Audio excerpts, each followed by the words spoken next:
rapat ini harus melibatkan semua OPD dan ataupun stakeholder dengan OPD tersebut. Untuk April sudah disalurkan 280 desa. Untuk bulan Mei 258 desa. Untuk tahun 3 baru 139 desa. Ada pernyataan pengelolaan bahwa desa itu mampu mengelola apabila sudah ada fasilitas itu. Mungkin tembusannya bisa ke kami, karena yang kita hadapi ini kan saling berkaitan sebenarnya tujuannya, Pak.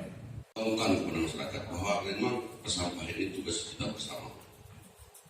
Kita bangun comment center kecil-kecilan untuk mengakomodir nanti sebagai pusat informasi data. Ini akibat data tak jelas.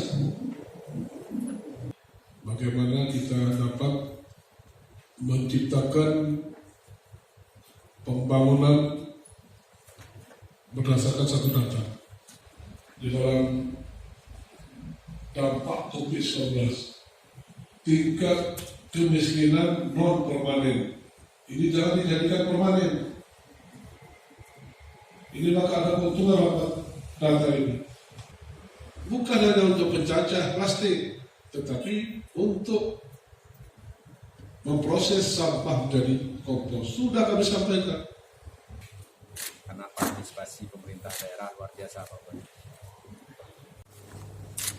Terima kasih Ketua.